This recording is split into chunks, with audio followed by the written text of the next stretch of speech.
Well, hello guys, and welcome to a real-time update here, I guess. This is April 2020, and we're here at our home in Washington State. We call it the River House. We hope all of you are well these days. As you know, we are smack in the middle of this COVID pandemic, and we're very lucky to be home, and we have Gary's parents in our driveway waiting this thing out too. Absolutely, you know, they're full-time, and as a lot of you know that travel a lot, camping and other places to park your RV are limited right now, so we've opened our driveway up to them, and they'll be here for a little while longer. Yes, this pandemic has, I've needed to kind of refocus my attention during the day, so this week I actually got back to editing. We haven't produced a video out for you guys since August of 19. Right. And the last video you guys saw of us was, I think we left Boya Lake in British Columbia. Beautiful area. Oh my gosh. And hit the Yukon. And then we're heading up the Yukon, and well, currently the newest video is actually us arriving in Whitehorse. Yeah, so as time goes on, I'm going to try to get back to editing. So for those of you that have hung out and waited for us, we're back on a temporary basis. Right. We just appreciate your patience and your love while we get back to editing. I'm a little rusty. Right. Well, and keep in mind, too, that, you know, we are actually almost with time of the videos. You know, we're a year delayed, maybe 11 months off. Yeah. From where the videos actually will be. So you'll have a chance to watch Pau Hana travel to Alaska this year. But last year. Makes sense. So I hope you guys enjoy it. And, you know, take care of yourselves. Be safe, be smart. Yes. And until next time, Pau Hana. Previously on Pau Hana Travels, we leave the Cassiar behind as we enter the Yukon and join up with the Alcan Highway. While filling up the disco in Watson Lake, we run into fellow RV friends Ben and Rebecca with Outliers Overland before heading to our first Yukon government campground in Teslin Lake.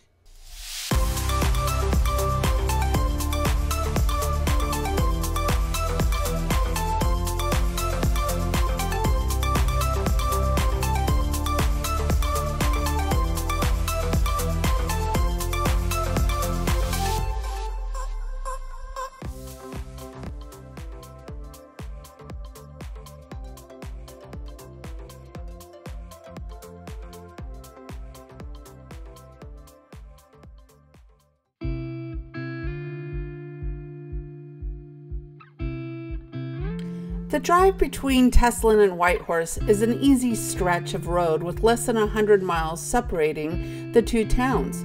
Along the way, if you're a cinnamon bun fan, be sure to stop at Johnson's Crossing at historic mile marker 836, just past the big bridge that crosses the Teslin River, for some wonderful fresh-made treats. As you continue to make your way north, the next major crossroad you will find is Jake's Corner, and this is where you can turn west on Yukon Highway number 8 to take you over to Carcross, or your quickest route to Skagway from the east.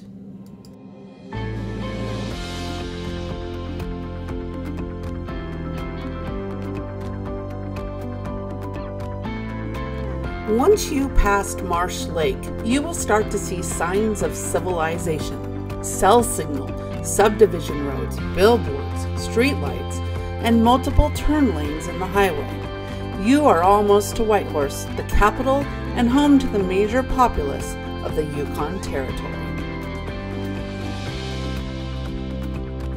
Before we turn off the highway at our planned campground, we first need to go get water at a nearby RV park we stop at each year as we pass through, since it's been since Burns Lake, British Columbia, since we last filled up the water tank.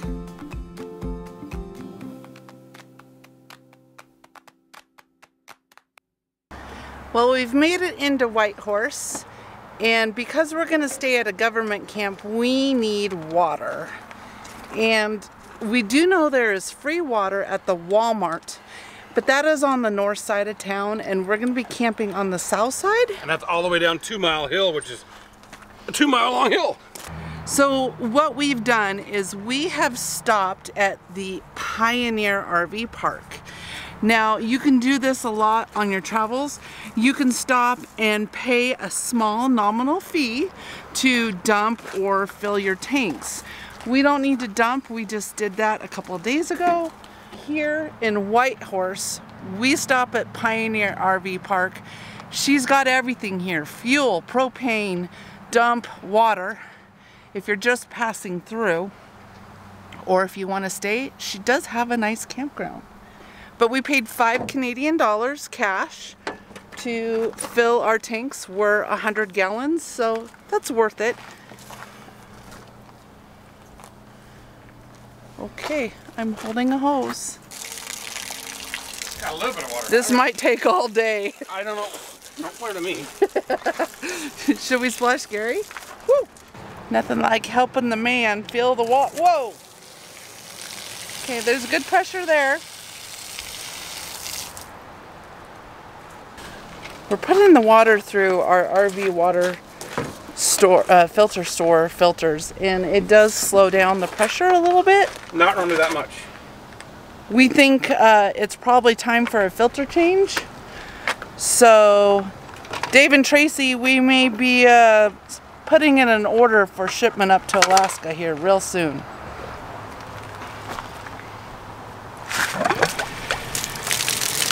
That's a little better.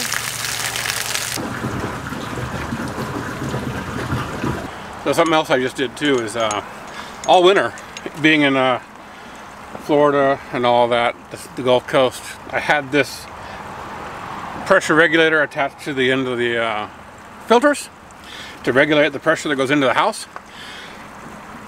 But since we're boondocking so much and hardly ever at RV parks, I'm not going to use this on the end of the filters anymore, because we have the ability to gravity feed, so I don't need to regulate the pressure. So this is going bye-bye for a while.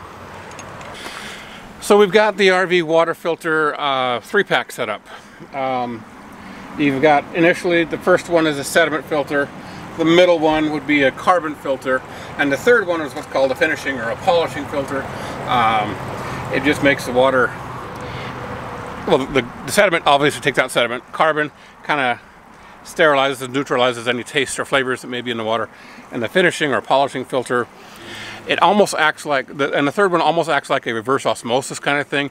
Not quite, where it descales the water a bit, so it's not as hard. It doesn't leave as much residue on your shower and sinks and such. So it's a really nice filter system. We have been drinking straight from every faucet we've gotten, and the water hasn't varied in taste at all. It's been very good quality water the whole way through, so it's really cool. And if you go to our website, pauhanatravels.com, there will be a link, or there is a link to the water filter store, and you can click on that link and take you to the water filter store, and you can choose whatever product you want. They have a huge array of water filtration products. Hello! We're filling our water tank too.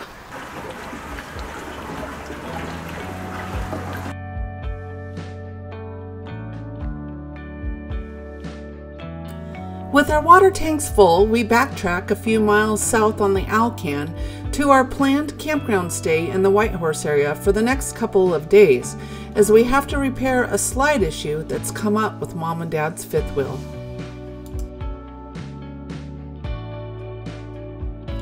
The campground has 46 sites, including 11 pull-through sites, and is open from early May to late September. There is plenty to do at this campground, with walking trails, a playground, and day use area that is used year-round by the locals. Chinook salmon spawn in the creek in late summer and early fall, and it's a great place to spot many varieties of forest birds. Be sure to visit the Salmon Fishway, an interpretive site at the campground entrance as well.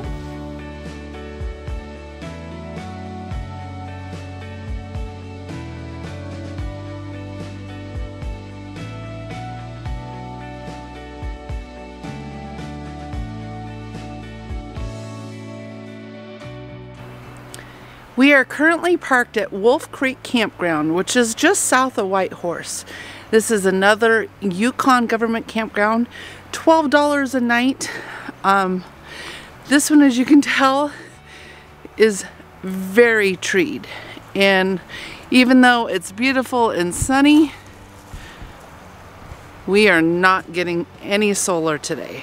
Right now we are headed out to explore Whitehorse, and I believe first on our list is Miles Canyon.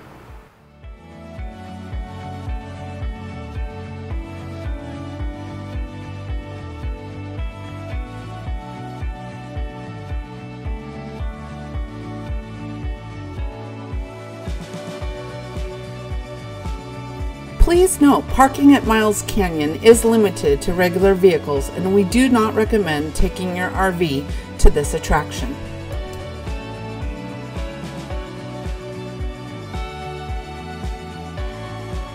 Originally referred to as the Grand Canyon, it was renamed by Frederick Schwarzka in July of 1883 to Miles Canyon after the General Nelson Miles.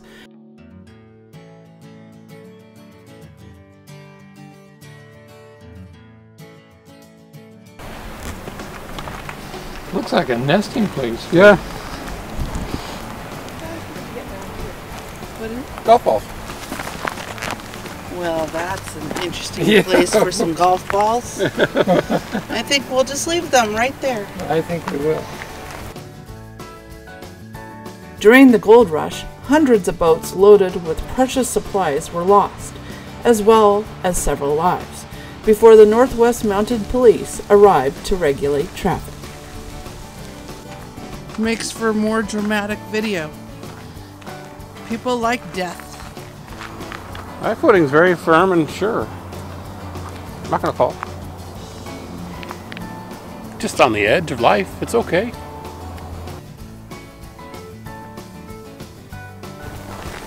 Hello, Mr. Bear, where are you at? Come on out! Come on out, Mr. Bear! Eventually, a wooden rail system around the canyon eliminated the need to battle this hazard. The hydroelectric dam constructed to provide power to Whitehorse has tamed Miles Canyon, but drifting through its 50-foot high walls, it's still a thrill. Oh, I'm sorry, were you getting a picture of me? I was getting a picture of you risking life and limb, according to your mother. It's a very sturdy rock. It's undercut a little bit, though. You're okay. Alright. Not really.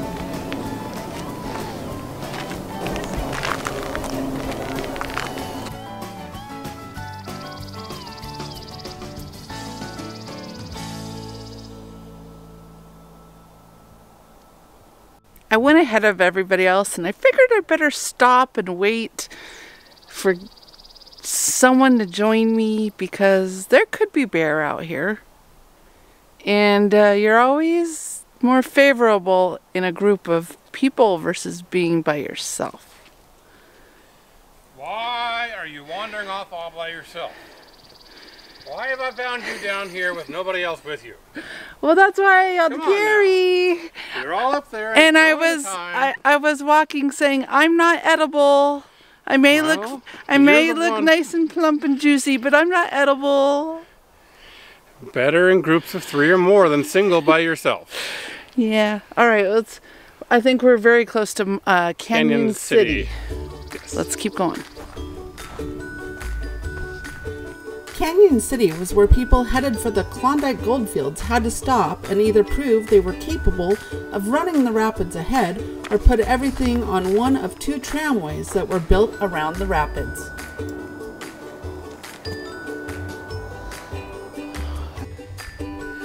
Well, we continued our little walk up this Canyon City trail, and there's the river. There goes the fish. But I don't know where this Canyon City thing is. Maybe it's up that way further. Maybe it's back that way. We didn't research. It's not well marked. We don't know. With the clouds darkening and really not knowing how much farther we needed to go, we decided to head back to the trailhead and call this hike a good start to exploring the areas around Whitehorse. Well, we just finished our hike here at Miles Canyon. Now let's see what else we can find in Whitehorse. Captain Ken's Adventures. Is that on our... Is who that boat was, the second boat that came through, the little guy? Yeah. Yeah, he left us on the see? That's the boat we just saw. Oh, that's funny. Well, there's your rafters.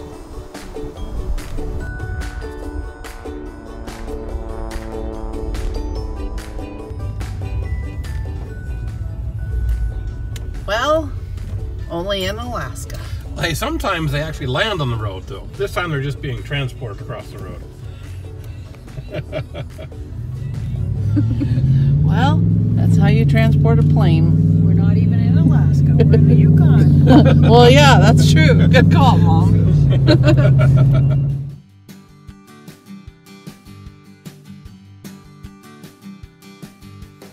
One passion of ours when we are out on our travels is to visit hot springs along the way. While you make this trip, you have 3 public options to visit in the northern reaches of Canada and Alaska. And since we came up the Cassiar, this is our first chance to soak our travel-weary bones at the Takhini Hot Springs, some 28 kilometers or 17 miles, who haven't gotten the conversion down yet. The Takhini Hot Springs is located 6 miles down Takhini Hot Springs Road off the Klondike Highway and offer not only hot springs facilities, but also an RV campground and hostel. We stayed here in our 2017 travels. If you want to watch that video, click above. Also, along the same road, you can find the Yukon Wildlife Preserve for guaranteed northern wildlife viewing.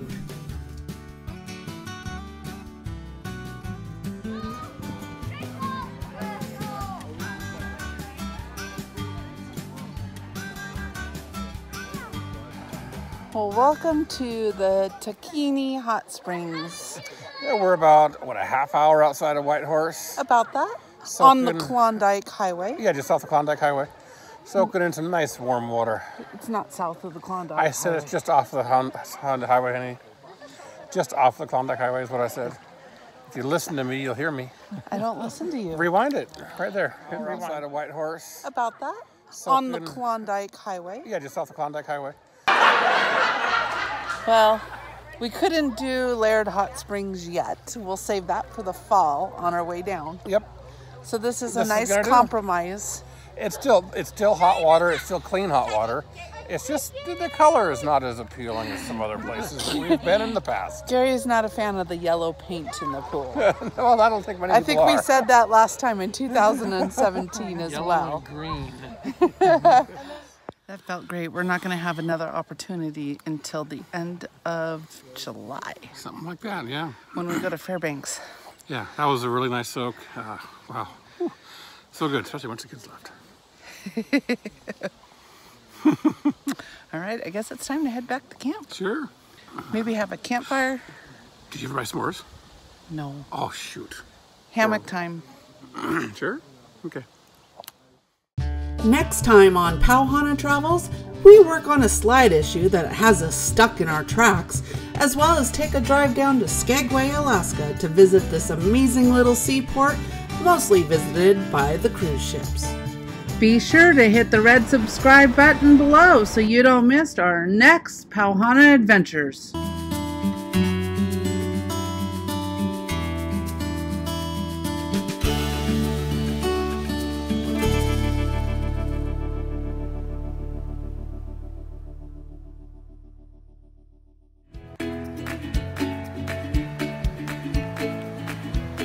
As always, if you like this video, please give us a thumbs up down below. Leave us a comment and subscribe to the channel if you haven't done so already. We thank you for watching. Until next time, Pau Hana.